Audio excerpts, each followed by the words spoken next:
Do you like conversation on a variety of topics? Feel like no one wants to talk about the things that interest you? Tired of only hearing the same political, sports, or catastrophe talk? Yeah, we feel that way too. Join two high-functioning geeks as they discuss just about anything under the sun. We can't tell you what we'll be talking about each week because we don't know where our brains will take us. It will be an interesting conversation though, so hang on and join us. Here comes the relentless geekery. Good morning.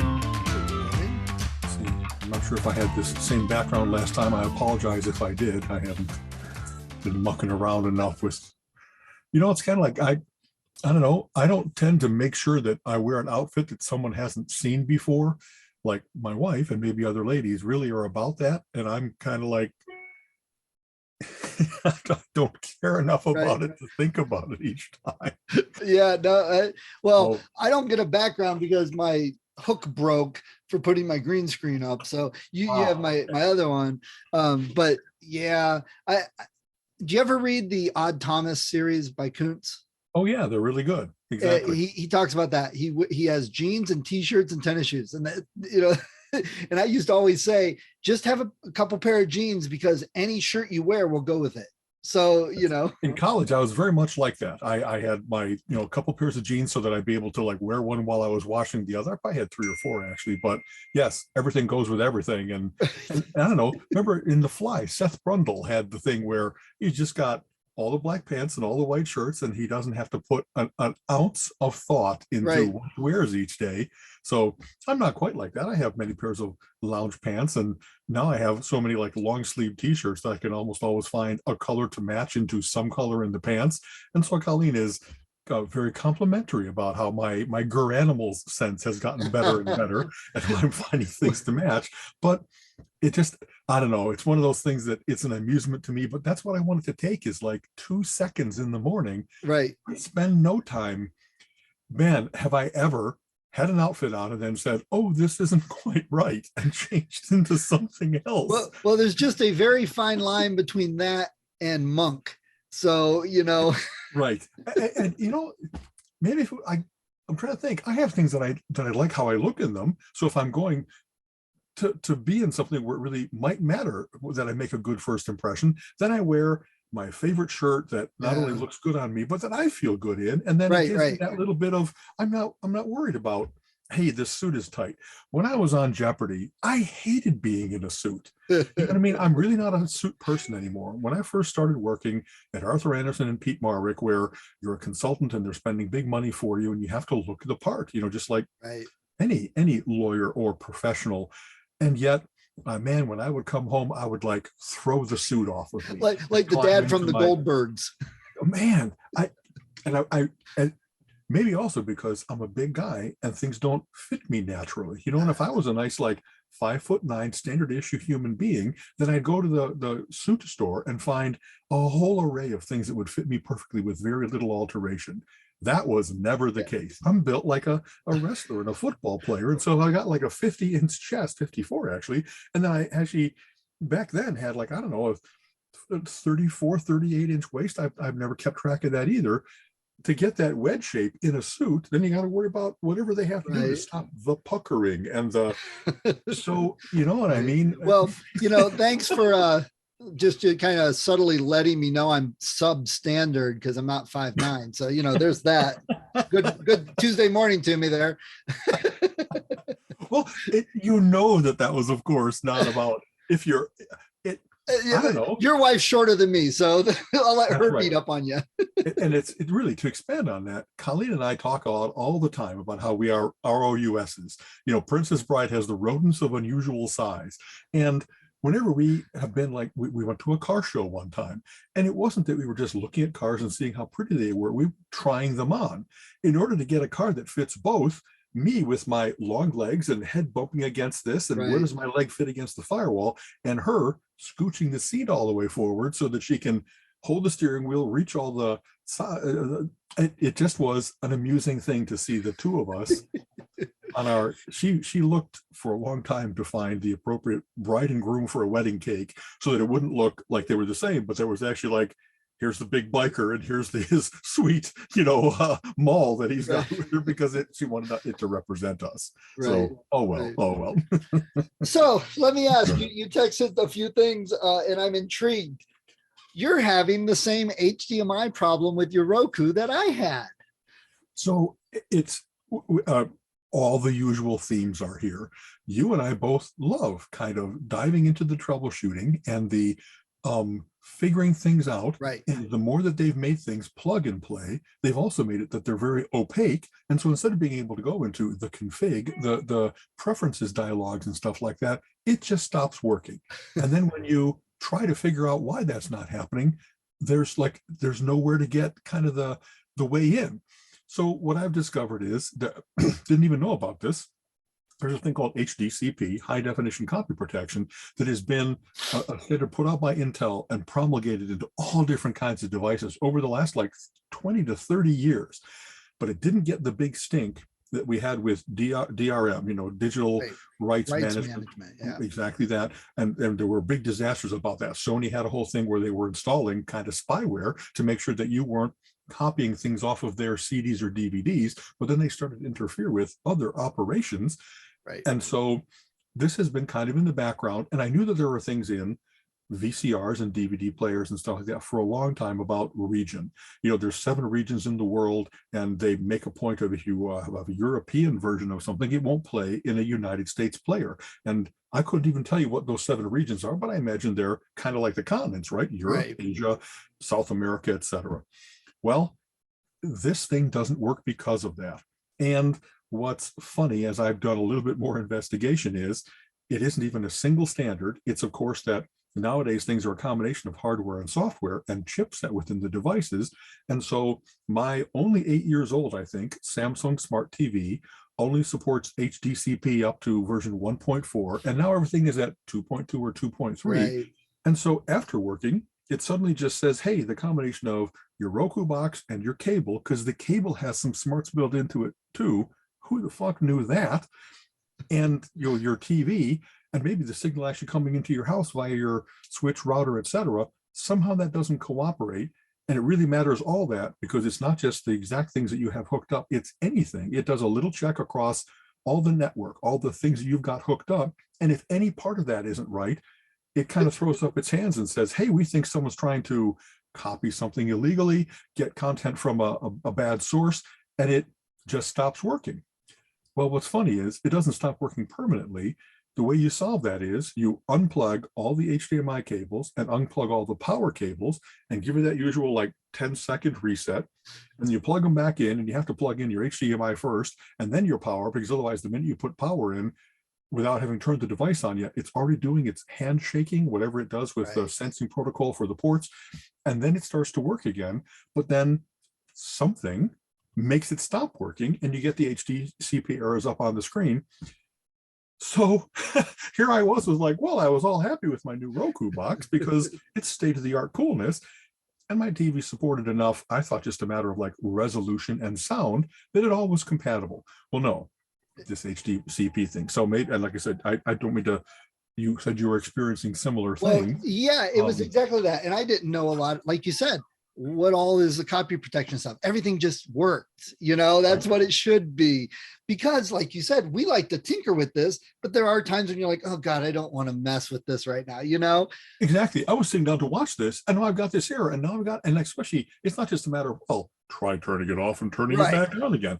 I actually have to reach behind a TV that is set up just like I want it to get to the cables. So I got to angle it. Then am I really going to get it back to just, you know what I mean? It's, and of course, Colleen is like, hey, we were looking forward to watching Castle. I don't want 5 minutes of troubleshooting, especially when you're not sure it's going to work. Because then you get frustrated and aggravated. It changes the mood. Yeah.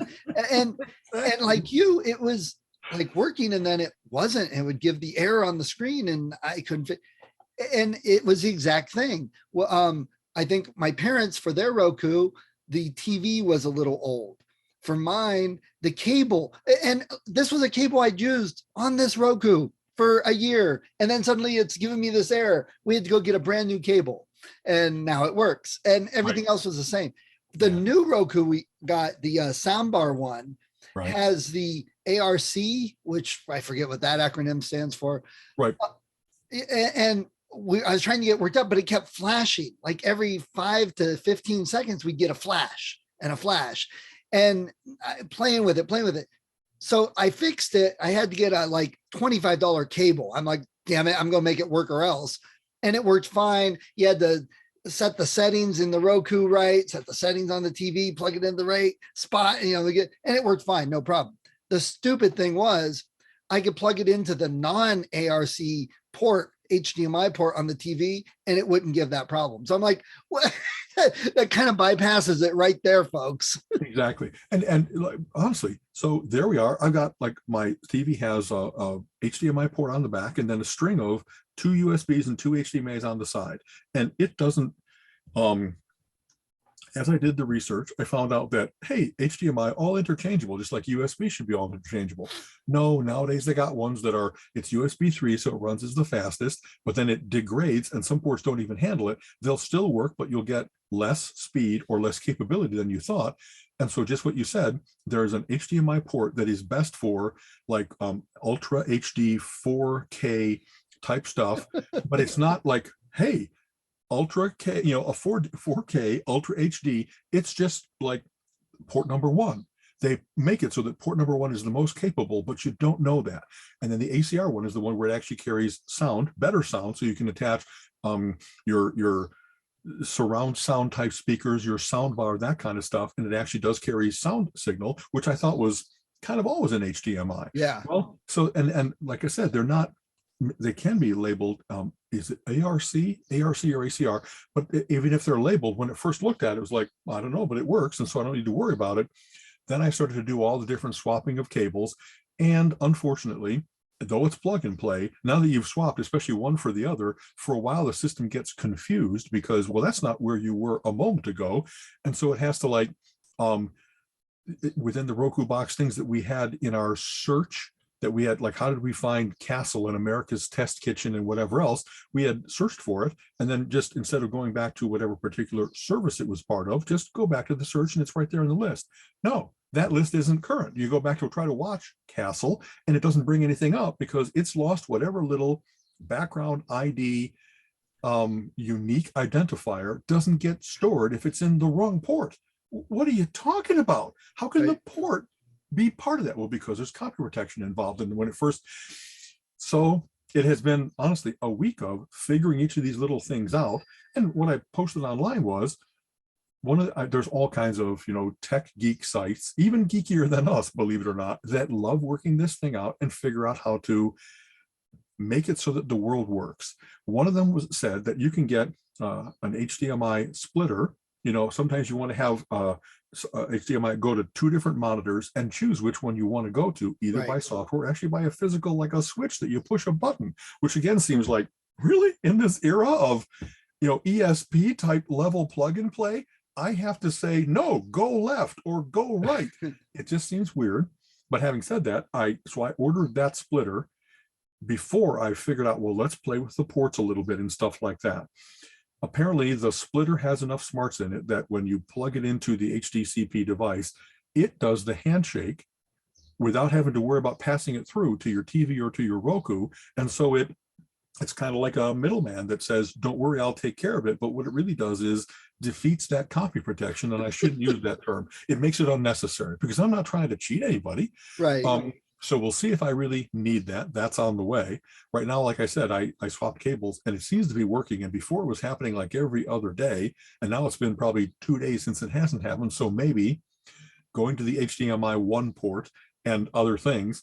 But having said that, this is interesting. I don't know whether my Samsung Smart TV can be updated in terms of HDCP as to whether it is a chipset thing and limited by hardware, or whether you can actually update the OS on your TV, because your TV is now a computer. It's not just a thing.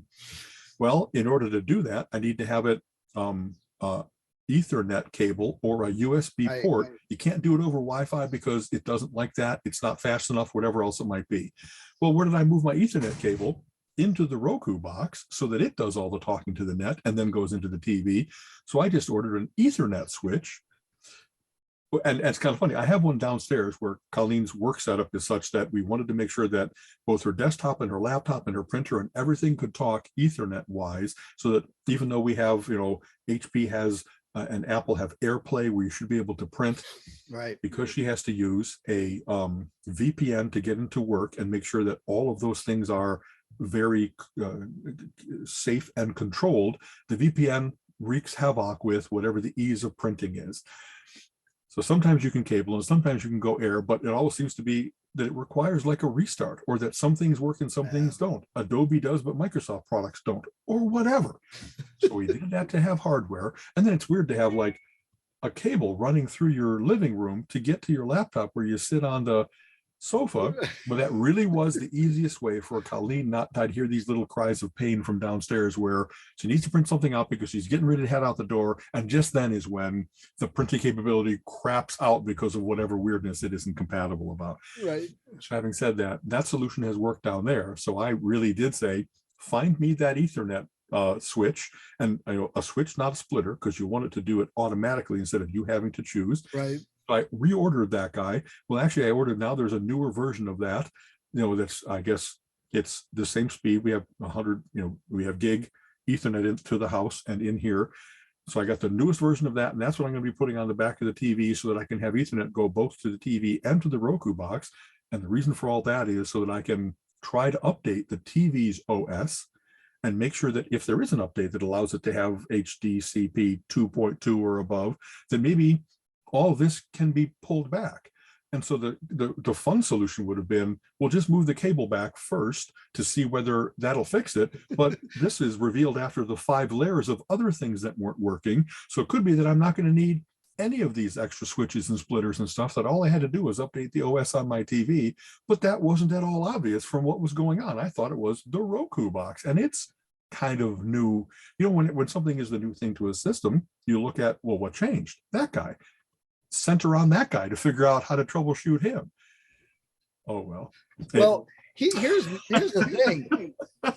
I mean, I went through the same thing, plugging this, and I've done network setups. I mean, my first big IT job was using Windows 3.1 and hooking up an AB splitter between 2 computers to a LaserJet 6, right? The LaserJet 6s.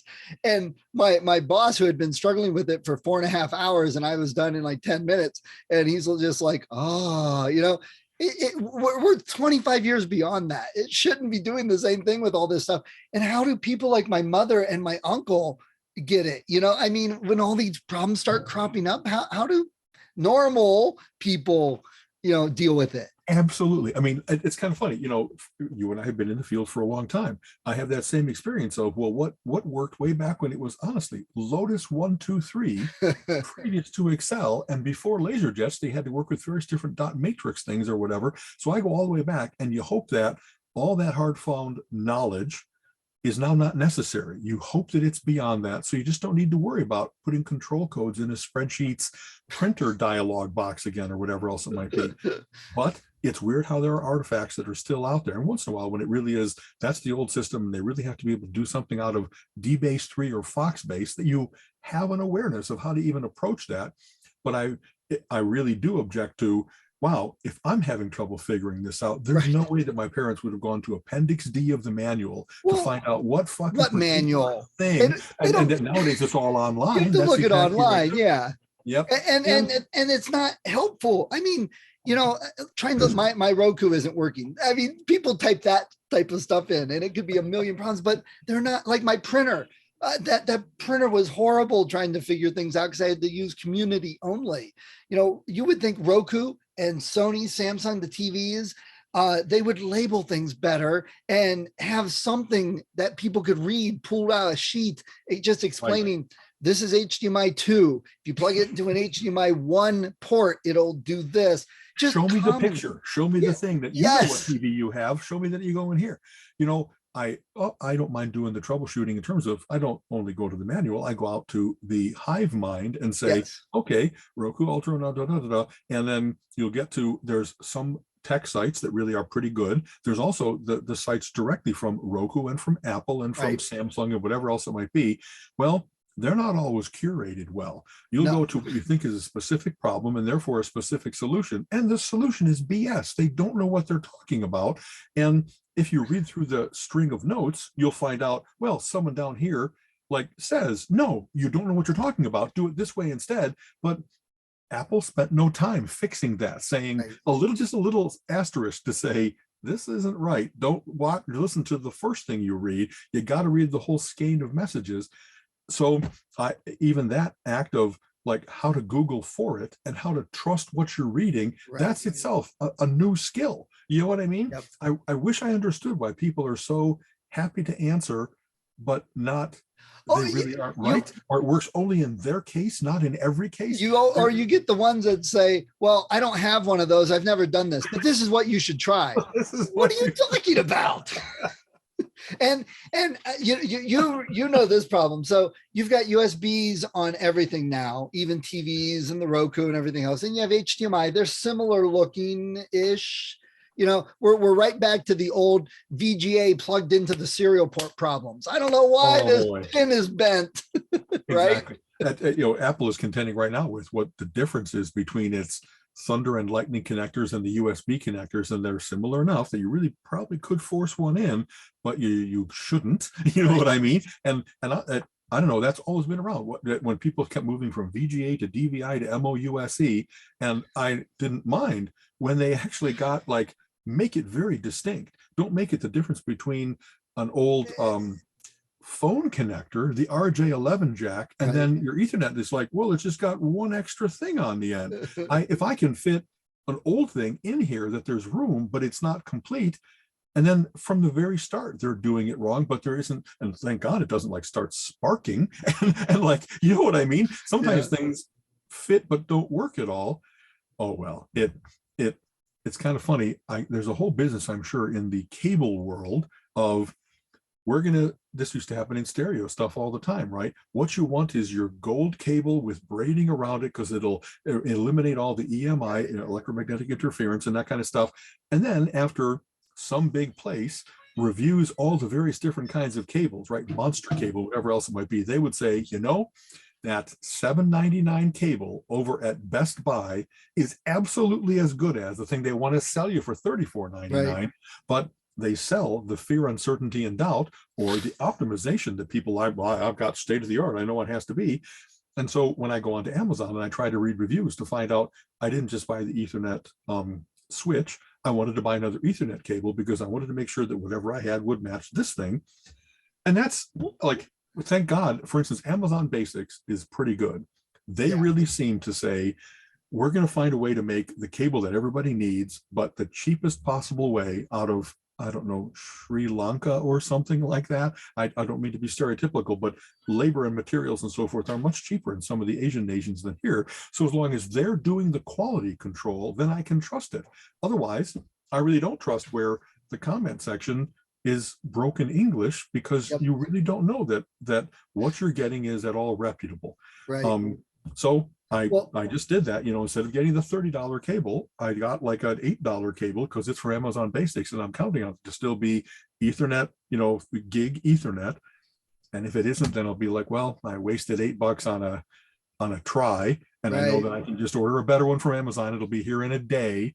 But look at the issue we had at the RG with the HDMI cable, that it was a one end didn't match the other. Nobody had ever heard of that ever. I mean, come on, my only thing is, I think, is because it was such a long cable. Do you see? It was like a 25-foot, 30-foot long HDMI cable. And I know the laptops aren't pushing that much power to push it that far. So I would think there's some repeaters or enhancers in there to push the signal far enough. That's my guess. Right. It's funny that you would mention that, because I usually get your standard like 6-foot cable. And then if you're just hooking up your computer rig, you have cables dangling down because you don't really need 6 feet. So for once, I looked at, do they have various different lengths? And I got the 3-foot, the shortest one they offered, because I figure going from the switch to my TV or to the Roku box, it really is going to be a matter of like a foot, not even of 3 feet. Right. And I also know that, like you said, the way, electricity, signal, whatever works, that there's impedance in any physical thing, and that you get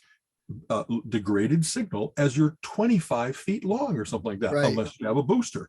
So I've tried to avoid all those things, but I'm also aware that by getting to 3 feet, now it really might be that one day I'm going to have, I don't know, my TV is far away from the switch, that I move to a different house, and I'm going to be like, what am I doing with this lame 3-foot cable? Well, because at the time it was just the right thing to do. So let me ask this, Al. Where is your drawer or box that holds every cable you've ever had that you can't get rid of and that you'll probably never use again? Wait, did you say box single? Oh, Singular? yeah. Wait, what are you talking about? I have a 3-drawer thing in the basement. I have, like, it's kind of funny. I really need to start having where you can scan Skynet, because I have, like, over by my keyboard, I have a wonderful old Casio CZ1 keyboard that has become the workout machine that everybody drapes their clothes on.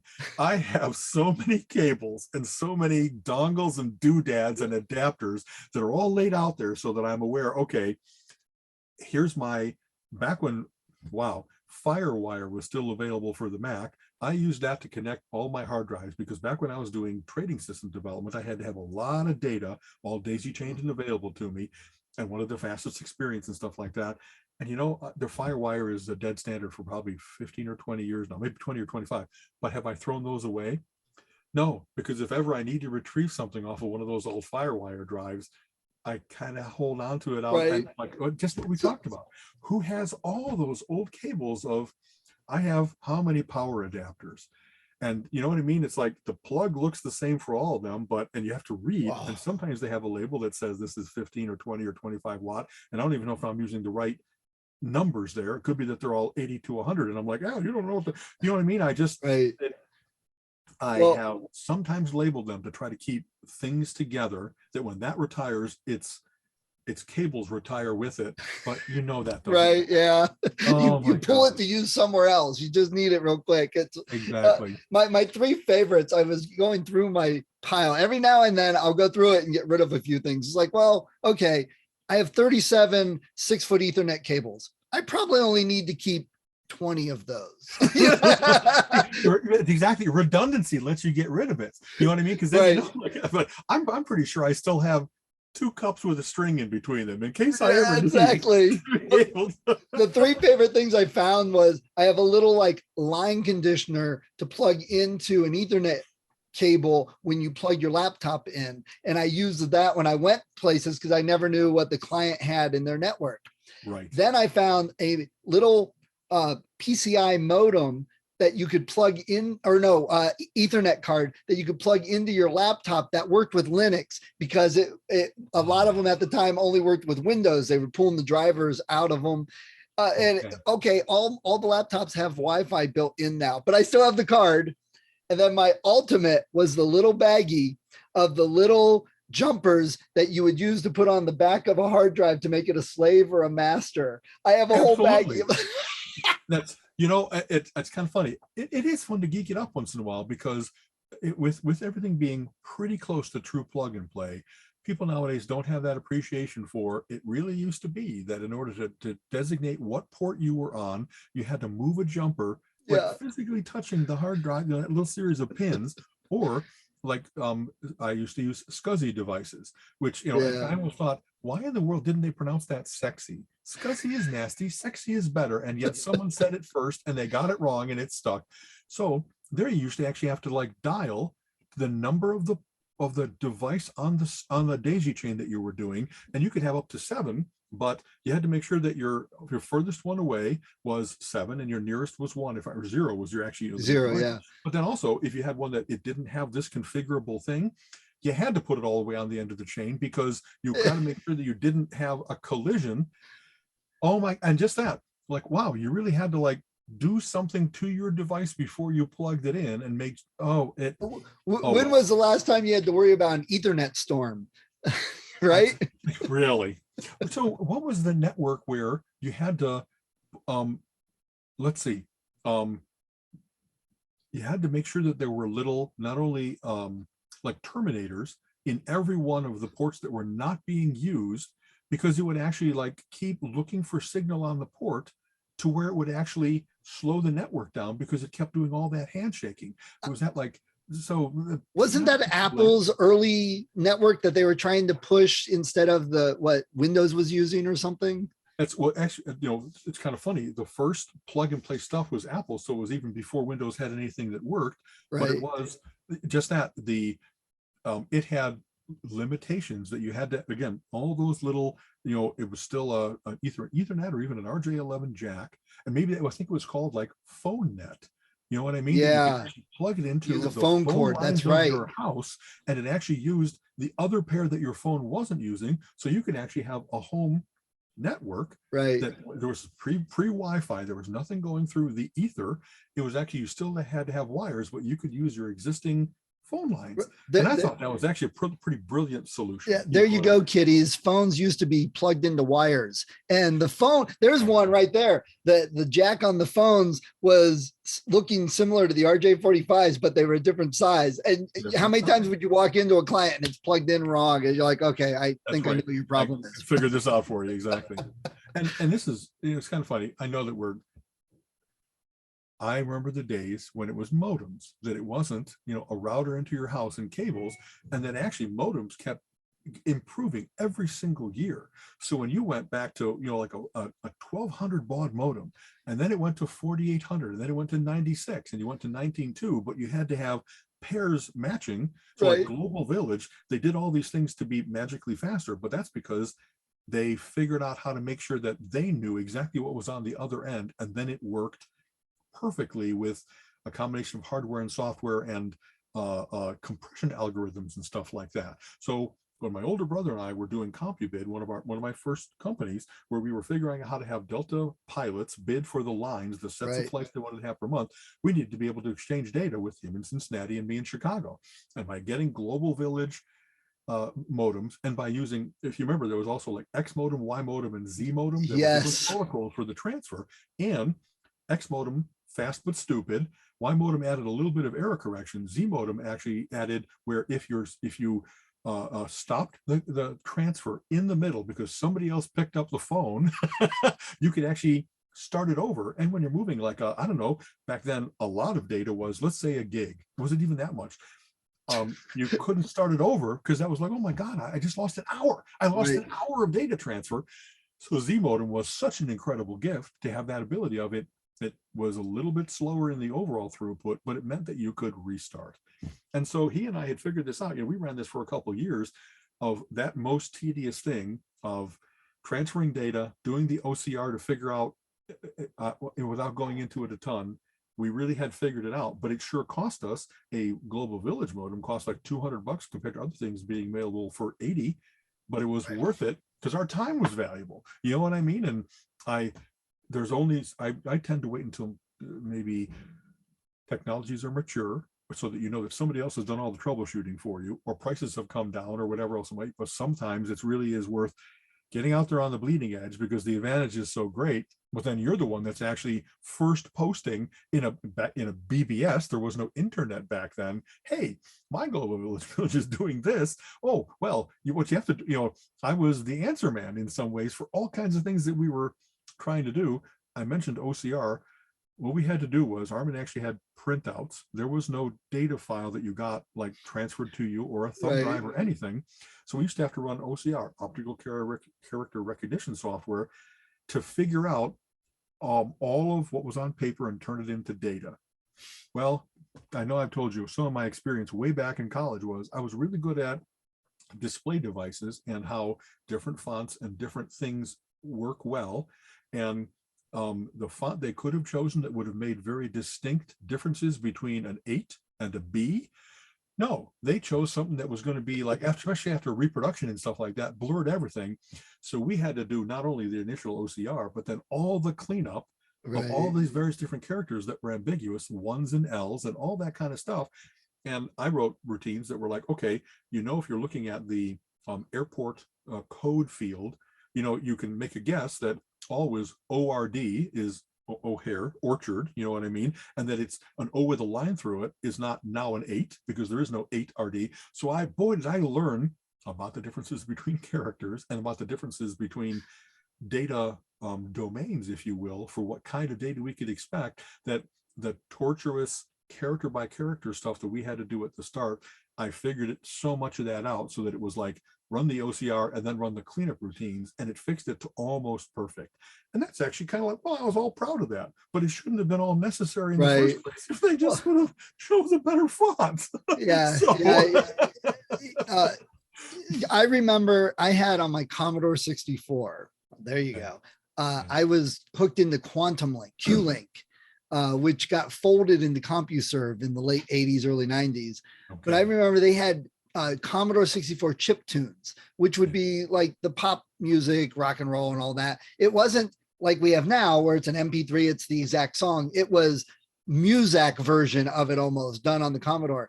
And like a 3-minute song would take 20 to 30 minutes to download. I mean, come on, kiddies. I can do it in like 10 seconds now from wherever. So, and it wasn't even the real song. It was just the Muzak version of it, really. You know, it's again a little bit wandering down memory lane, but I remember being fascinated by this, and this is one of the reasons that I wanted to study stuff in college about display devices and stuff that I mentioned. I remember going to the Museum of Science and Industry in Chicago, and this must have been like, wow, late 60s or early 70s, quite early in, nobody had a computer on their desk yet, et cetera, et cetera. You could go into a place where they had a camera, in taking a picture of you, they printed that off using a dot matrix printer where, you know, if you remember, you can right up close, it looks like characters, but all you have to do is back away a little bit, and the varying different degrees of black and shading as to you can go left, right, top, bottom, depending on whether it's an F or a L or whatever else it might be. And so there I was with my picture, my recognizable face, but produced with characters instead of even dots on green bars. Yeah, I was like, how cool it is that your mind is really good at face recognition, so it will pick out what looks like a face, and it's not only a face, it's you, or it's Albert Einstein, or it's Edgar Allan Poe. Remember, they had famous examples of like, and figuring out for all those different things, character wise, what were the right characters to use for as close to pure black as possible, or as close to white, but you still wanted to have a little speckling, you know what I mean? A dot versus a degree sign or whatever else it might be. And if you wanted to get kind of motion, you'd give it an angle instead of a straight pipe. And I just thought it was really cool, that ingenuity, that combination of how they were assigning visual things to characters where that character wasn't designed at all to be used to create an image, but they were figuring it all out. And so that when I wrote something like that in college, and it was a big achievement to be able to say that thing that I saw. I mean, I was in college from 77 to 83. So this must have been kind of 10 years later. I was able to do what a huge rig at the museum did on my little laptop, you know what I mean, in college, the first IBM PCs or whatever they were. So pretty cool. And for all the kiddies out there, when that printed, you knew it was printing. Right. I know I've seen a cartoon that has, you know, back when we used to use modems, you know, you'd hear it doing its negotiation before you put and it's like, I saw a cartoon, it was like, we used to have to send things over the wires with, you know, and the robots were screaming at each other. It's like, yeah, take your pills, Grandpa. I'm sure it was just like that. So and so there's man, that's a lost skill to be able to listen to that and know what point of the protocol and on talking to each other it would error out and not connect. It's like, oh, it sent that but didn't get a reply, and that's, you know, you could hear the different things and you really recognize. After you've heard it 100 times, your mind picks up on this all sounds good, and oh, there was a glitch there or something like that. And in fact, boy, again, one of the ways in which I first got into hacking was I was fascinated by the phone phreaks.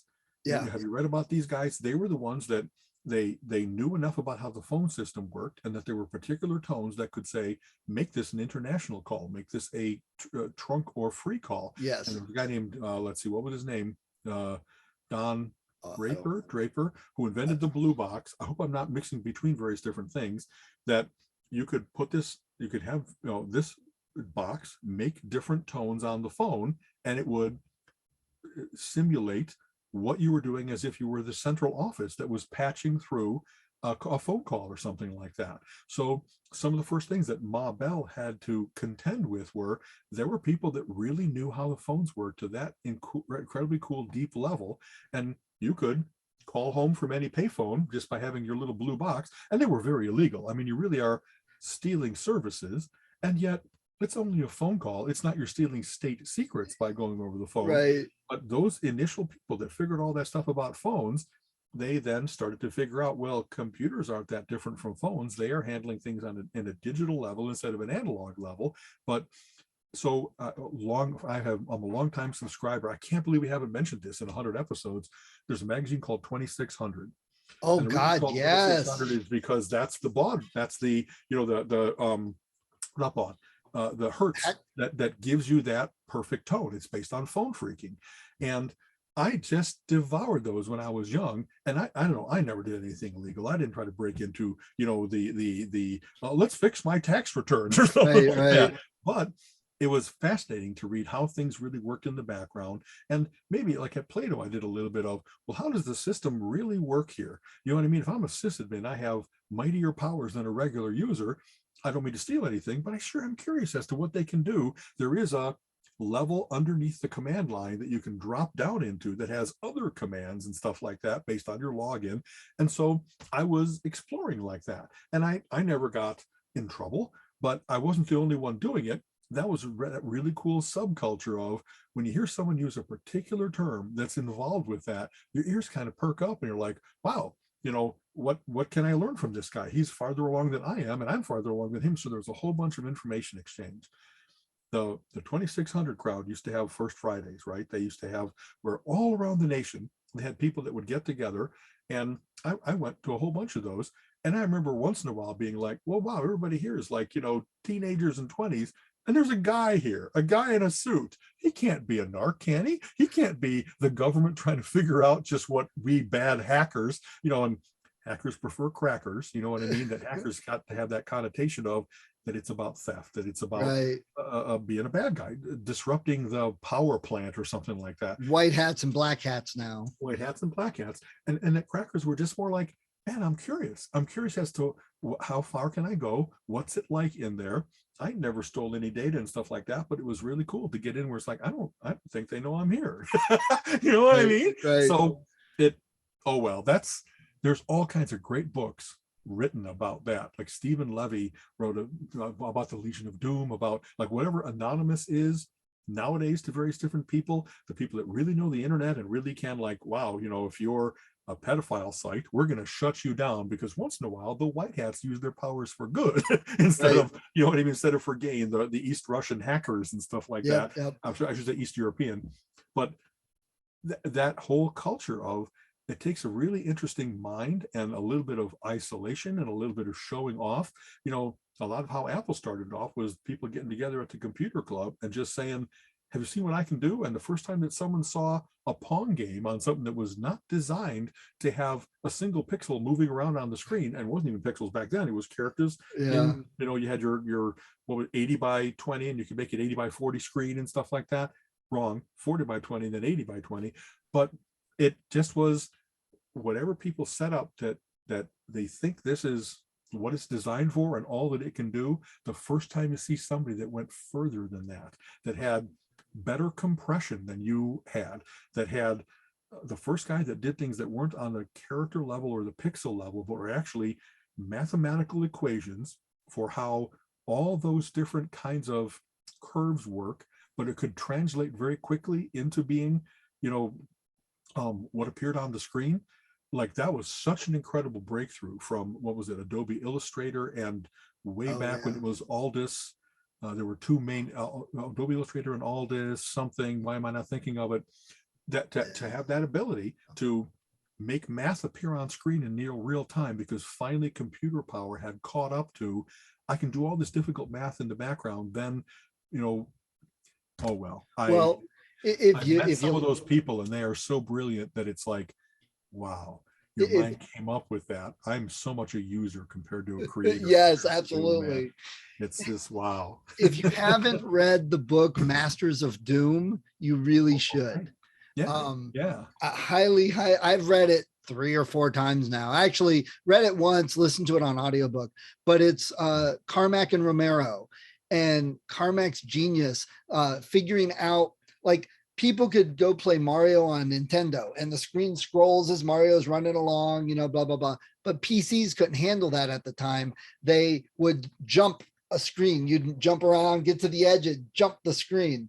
Exactly. And Instead Carmack, of smooth transitions. yeah, he figured out how to do that on the old VGA screens and stuff with the computers, and then went on to create Doom, which had the 3D space and calculating all of that. And totally, probably 80% of the games out there nowadays are all because of Doom, Honestly, honestly, this is such a great topic because it really shows such brilliance in an applied way. When you first were looking at a first-person shooter and you're wandering around the halls of a dungeon, and of course what you're looking for is signs of movement, sounds of movement, because they found a way to make that orally stimulating as well as visually, but scary also sometimes. All the texture mapping. I don't need to display every single pixel of a cave wall or a castle wall, if you will, where it's got a little bit of lichen on it, it's got a little bit of water dripping and whatever else it might be. It just has to be enough to give that right impression, because while I'm running through it, I'm not standing there staring at a wall, but I just have to be able to say, well, that changed from kind of underground wet subterranean to now where it's more seamless wall. So this is a more modern version, or this is up on a higher level. And the fact that they could do that, like figure out the math to say, what are all the different textures that I want to be able to support in this? And that way, when not only they, but other people were doing maps of those things, they really could say, this is going to be a forest, and the trees look enough like trees. You know what I mean? Forests are very interesting because it's all fractal coolness. You know what I mean? The way something grows is self similarity. And to be able to do that in real time math wise is not easy, but it's not impossible.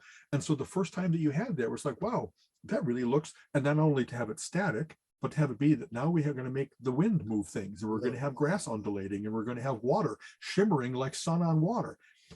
Hats off to not only the game players are often the ones that have done all those breakthroughs, but then McDonald's, what am I saying? Like, when they started to do animation, and maybe that was, I remember reading early stuff about, when they tried to take silly characters like the Hamburglar that were physical and make them into animation for games, but Disney and Pixar and all the big studios have started to figure out how to do all that, so that, and we talked about the uncanny valley before, it isn't necessary to get close to human. It's necessary to get reasonable cartoony type impressions. But then as you start to get more realistic, like animals in The Lion King, you really have to have, what does fur look like when wind ripples through it? What do feathers look like? What does hair on a human being look like? How does an eyeball catch glimmer of the sun so that it doesn't look dead like a zombie, but actually looks like where there's and skin that has multiple layers that light penetrates into it, and the way you get it so it's not a solid color, but it actually looks like it has that penetrability. That's just amazingly cool understanding of light and anatomy and math, and that shifting all the time when you put something in shadow. So like, think of all the cool smarts that went into Pirates of the Caribbean, where they had the fight with the skeleton and they're moving in and out of a light source from above, and that he's going human looking to skeleton depending on, oh my God, that was just amazing. Kind of taken for granted now, but and one of the cool things I remember learning through Disney and animation and stuff is, they talk about the Disney anime eyes and big, but actually in certain animated styles, if they don't make certain features bigger than they normally would or exaggerated in some way, it looks odd. If they make it like perfectly human looking, so they make it that exaggeration so it's more acceptable to our eyes and brain. And that was really so fascinating to me to learn that and hear about it. Yeah, it's it's kind of funny. There's history to that too. If I remember right, the first like integration of true animation that was in the film was Sherlock Holmes' younger brother, if I remember right. You know what? Young Sherlock Holmes, I think it was, where there was a stained glass window that comes to life as a warrior. Okay. And it was not distinguishable from the film. And of course, they did great things with Roger Rabbit and various other integrations of this. But that same thing, seeing that miraculous thing for the first time, and whatever they did to do the green screen stuff, so they were combating against it and dodging away from it and Right. stuff like that. It was so seamless. I think it was a blue screen back at that time, wasn't it? They You're changed. exactly right. In fact, blue screen, because you used to be able to see that weird blue halo. Yeah. Something had been interposed into the film, and they couldn't quite get the edges right. Right. And so, but even then, if you're like, wow, I was like, I don't care that it's not quite perfect. Look how what an incredible step forward that is. So that's, I did not know that about the animation integration and all that. But if I'm right, there was it's a similar detective thing. The first use of computer graphics in a movie. Do you know what that was? If I'm right, I'll look. So how about Tron, something like that? See, that's what you think. Yeah. I'll look it up to verify I'm right on this, but it was the Great Mouse Detective, the clock tower in that, the animation. Interesting. Okay. I'll look it up for sure. It's kind of funny. All of these, first, we have to be very clear with our terms, because, for instance, I saw Dick Van Dyke Dancing with the Penguin. You know what I mean? So it really isn't the first exact integration, but it was, did they draw cells onto a film that made all that happen, and do that little interpolation that way? The CGI, the computer animation graphic, was the thing I was referring to with young Sherlock Holmes, that was a big breakthrough at the time.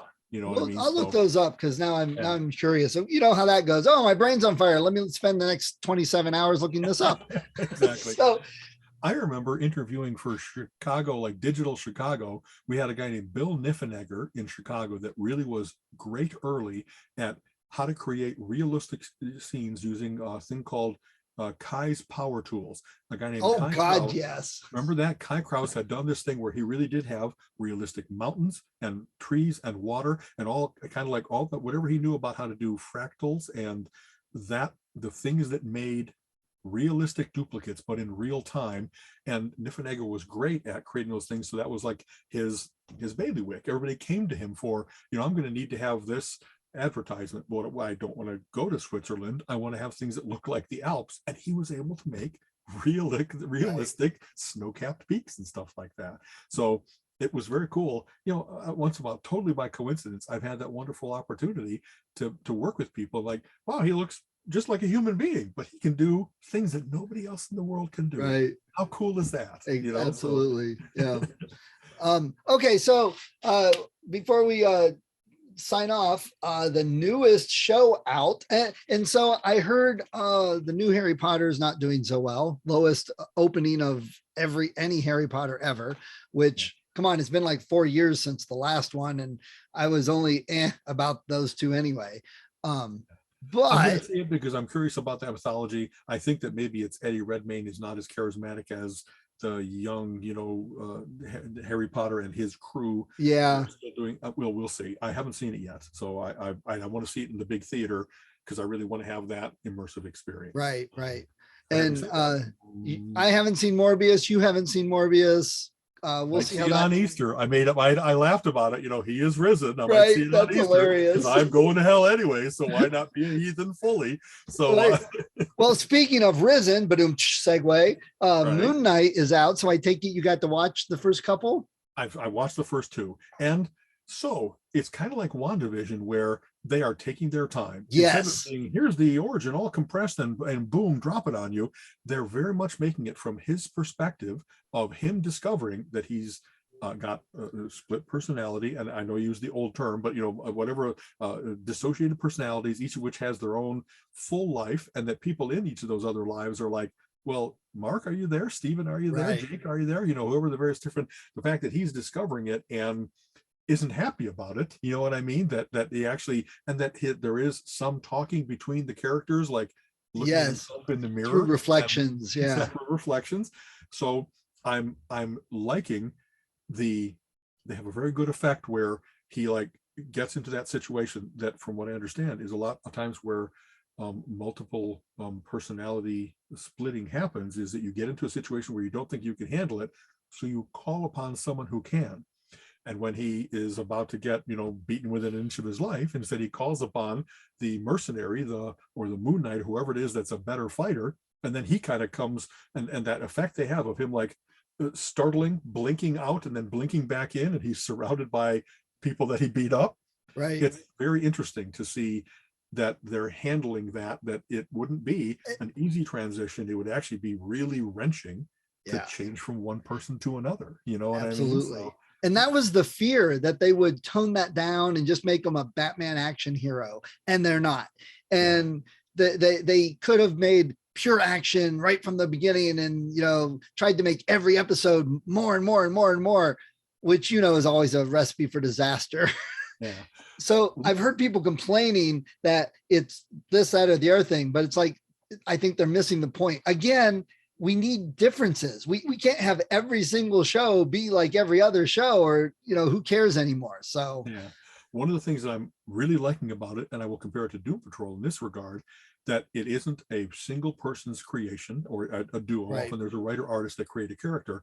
Moon Knight has been really worked on. I think I talked about this, by multiple great artist writer teams over the course of time. So his origin in Werewolf by Night was like Doug Mensch created him, but then people I really love, like Warren Ellis, have had a great run on the character, and they took a new spin. They deepened the mythological aspects of it, or the psychological aspects. Right. Or does he really get stronger in the moonlight, or is that hysterical strength coming from his brain is not quite right? Right. And the fact that they've had multiple takes on it, and that they're trying to summon some of those, integrate those into the series, but you don't know which ones they're going to include and what not. It's very interesting to see what choices these writers and show producers and stuff are making, because they have incredible fertile ground in this regard, that it isn't a through line of Superman, Kal-El, sent to Earth. You know what I mean? Just like they deepened in Smallville and various other shows, what really has happened with the Superman mythos over time. The Moon Knight mythos has all kinds of cool stuff to it. Not only him, of course, but his supporting characters, and especially his villains. There's a couple great villains that are being introduced. And so Ethan Hawke as the master manipulator, religious, what's going on there. I'm looking forward to seeing it.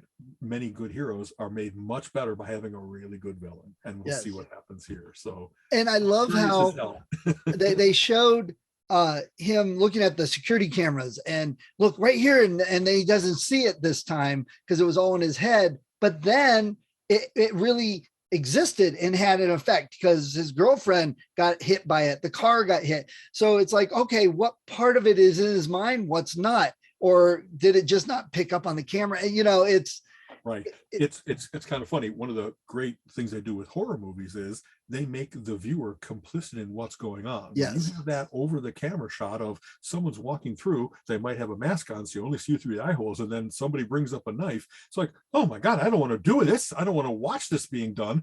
And they're really doing a good thing of whatever mental confusion he has, the uncertainty at his core that he really doesn't know what's going on and what happened. We're getting that too, with it was on the camera and then it wasn't. But the camera isn't him. It's real capture of what went on, but not if he's the one still watching it. So that ambiguity is really unsettling. But that's also a big part of this series is, man, what would it be like to live with? You just don't know what's real or not. Yeah, wow. Absolutely. So they're doing good.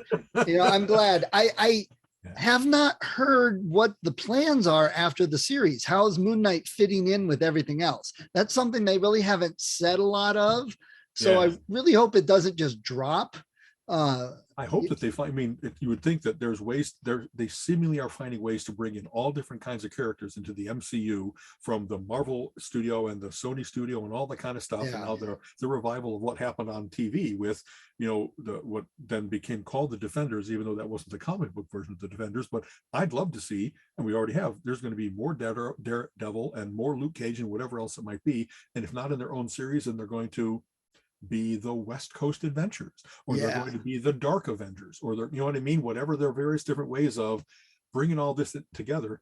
And also, as you know, I'm so much looking forward to Doctor Strange and the Multiverse of Madness, because it's going to just ridiculously expand what really exists, haha, in the Marvel universe, because there's alternate versions based on dimension and timeline and alternate choices of all different kinds of things, where it's not even like slightly different costumes. It's like he's a hero here and he's a villain here.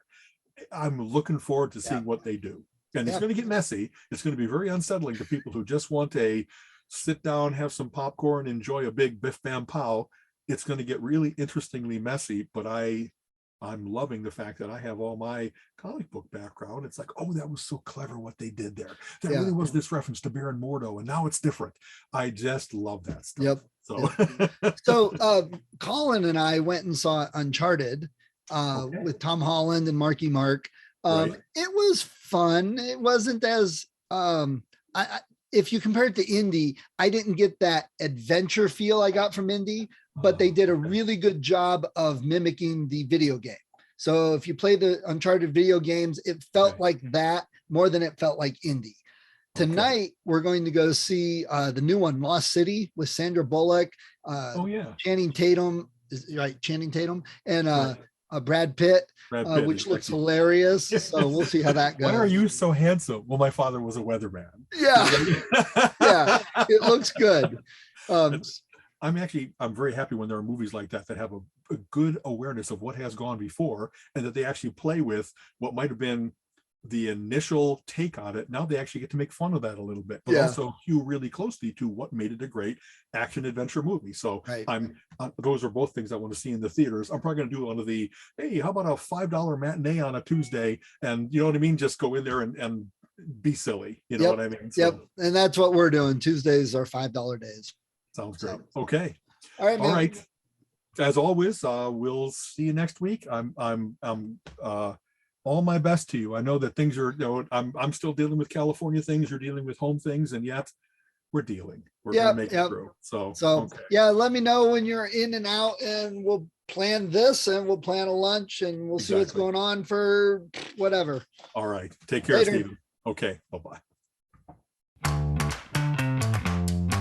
You have been listening to the Relentless Geekery podcast. Come back next week and join Alan and Stephen's conversation on geek topics of the week.